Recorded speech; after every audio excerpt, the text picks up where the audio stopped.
మరి గుమ్మడివెల్లి ఫారెస్ట్ ఏరియాలో దాదాపు 900 హెక్టార్ల ల్యాండ్ ఇక్కడ ఉంది ఫారెస్ట్కి సంబంధించి. దీన్ని మరి ఫారెస్ట్ డిపార్ట్మెంట్ వాళ్ళకి అడ్వైస్ చేయడం ద్వారా ఇక్కడ వచ్చి ఈరోజు ఈ కార్యక్రమాలు వాళ్ళు చేపట్టడం జరుగుతూ ఉంది. ముఖ్యంగా ఈ సీడ్ బాల్స్ ప్రోగ్రామ్ అనేది అది ఒక పురాతన కాలంలో మరి జపాన్లో ఒక పర్యావరణవేత్త చేపట్టినటువంటి ఈ కార్యక్రమం. ఇది చాలా మంచి కార్యక్రమం. ఎందుకంటే మనకు వర్షాలు పడుతుండొచ్చు, పడకపోతుండొచ్చు, మరి మనము ఫారెస్ట్ లోపలికి వెళ్ళలేము. కొన్ని ప్లేసుల్లోకి వెహికల్స్ కూడా వెళ్ళలేవు, కొన్ని ప్లేసుల్లోకి మనుషులు కూడా వెళ్ళలేరు. మరి ఎక్కడైతే ఓపెన్ ఫారెస్ట్ ఉందో అక్కడ మనము చెట్లను నాటాలంటే మరి మనము నాటడం కొంత ఇబ్బందిగా ఉండొచ్చు. అటువంటి టైంలో ఈ సీడ్ బాల్స్ అనేటివి చాలా ఉపయోగకరంగా ఉంటాయి.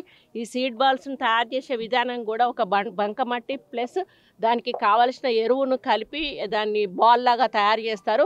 ఏ రకాల విత్తనాలు అయితే వాళ్ళు సెలెక్ట్ చేసుకుంటారో సైజును బట్టి ఆ బాల్ సైజు కూడా పెరుగుతుంది. అది ప్రొటెక్షన్ ఇస్తుంది, తేమని ఇస్తుంది, ప్లస్ మళ్ళీ దానికి బలాన్ని కూడా ఇస్తుంది. ఇది మనము ఈ సీడ్ బాల్స్ ఏవైతే ఉన్నాయో మనం ఫారెస్ట్లో వేయడం ద్వారా అది సీజన్ను బట్టి ఎప్పుడైతే మొలకెత్తాలో అప్పుడే మొలకెత్తుతుంది. అప్పటి వరకు కూడా దాన్ని సేఫ్ సైడ్గా ఈ బాల్ అనేది, ఈ మట్టి అనేది, బంకమట్టి అనేది దానికి ఆ తేమని ఇస్తూ రక్షిస్తుంది. ఇది మామూలుగా మనం విత్తనాలు చల్లినట్టయితే పక్షులు అవి ఇవి తినేట అవకాశం ఉంటుంది. సీడ్ బాల్స్లో ఉన్న విత్తనాలు అవే రక్షణతో ఉంటాయి. అవి ఎప్పుడైతే వర్షం పడుతుందో అవి అప్పటికి ఆ తేమను పడంగానే అవి విచ్చుకొని ఒక మొక్కలాగా బయటకు వస్తాయి. దాని ద్వారా ఎక్కువ థిక్ ఫారెస్ట్ను మనము పెంచేటువంటి అవకాశం ఎక్కువగా ఉంటుంది. కాబట్టి మనం ఈ పద్ధతిని ఉపయోగించుకోవడం అంటే మన మనుషులు పోని చోట, వెహికల్స్ పోని చోట, ఇటువంటి చోట ఎక్కువగా యూజ్ చేయడానికి ఇది అవకాశం ఉంటుంది. నేను ఈసారి మా డిపార్ట్మెంట్ వాళ్ళకి చెప్పాను కానీ వాళ్ళు ప్రిపేర్ చేయలేదు. నెక్స్ట్ టైం మేము కూడా తప్పనిసరిగా దీన్ని ఒక ఎయిమ్ లాగా తీసుకొని మరి మనం ఎక్కడైతే ఓపెన్ ఫారెస్ట్ సెంటర్లో ఉంటుందో అక్కడ మనం పోలేని ప్లేస్ ఉంటుందో తప్పకుండా మనం హెలికాప్టర్ ద్వారా కూడా వాటిని వేస్తే అది మంచి మొలకెత్తి థిక్ ఫారెస్ట్ అయ్యేటువంటి అవకాశం ఉంటుంది. కాబట్టి మనం ఫారెస్ట్ను రక్షించుకోవాలి, ఫారెస్ట్ను కాపాడుకోవాలి, ప్లస్ ఫారెస్ట్ను ఇంకా ఎక్కువ మరి పెంచినప్పుడే మనకు మన ఏదైతే ఉందో మన జీవ వైవిధ్యం కూడా ఉంటుంది, బయోడైవర్సిటీ అనేది కూడా కాపాడబడుతుంది.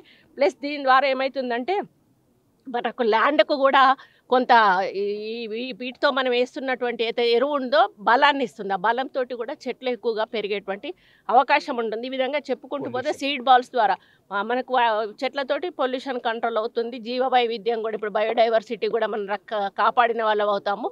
ఇవన్నిటికీ కూడా ఇది ఉపయోగపడుతుంది. కాబట్టి ప్రతి ఒక్కరు కూడా ఈ సీడ్ బాల్స్ని మనం తీసుకొని మన ఏరియాలలో కూడా, ఓన్లీ ఫారెస్ట్లో కాదు, మన ఏరియాలలో మన ఇంటి వెనకాల కూడా ఒక చిన్న ఫారెస్ట్ లాగా మీరు పెంచుకుంటారు. అటువంటి వాటిలలో కూడా మీరు విత్తనాలు నాటే కంటే మీరు ఏ విత్తనం నాటాలనుకుంటున్నారో అది సీడ్ బాల్ ద్వారా వేసినట్టయితే ఆటోమేటిక్గా అది గ్రో అవుతుంది, మీరు అనుకున్న విధంగా అది పెరుగుతుంది. కాబట్టి అందరూ కూడా దీన్ని అడాప్ట్ చేసుకోవాల్సిన అవసరం ఉన్నది. ఇప్పుడు మనం ఎట్లాగో వన మహోత్సవ కార్యక్రమాన్ని నిర్వహిస్తున్న సమయంలో మీరందరూ కూడా ఈ వన మహోత్సవంలో పాల్గొనండి. మనిషి ఒక చెట్టును పెట్టండి తల్లి పేరు మీద. మరి ఏదైనా ఒక జ్ఞాపకంతో కూడా పెట్టి తప్పకుండా మనిషి ఒక చెట్టు అయినా పెట్టి మాకు సహకరించండి. మరి ఫారెస్ట్ని పెంచినప్పుడే మనకు వర్షాలు సకాలంలో వస్తాయి. ఈ యొక్క ఏదైతే మనకు వాతావరణ కాలుష్యం అనేది పోతుంది, మనకు మంచి ఆరోగ్యమైన గాలిని మనం పీల్చుకునే అవకాశం ఉంటుంది. మన భవిష్యత్తు తరాలకు కూడా ఒక మంచి వాతావరణాన్ని అందించిన వాళ్ళం అవుతాం. కాబట్టి తెలంగాణ ప్రజలందరూ కూడా దీనికి సహకరించాలని కోరుకుంటూ నమస్కరిస్తాం.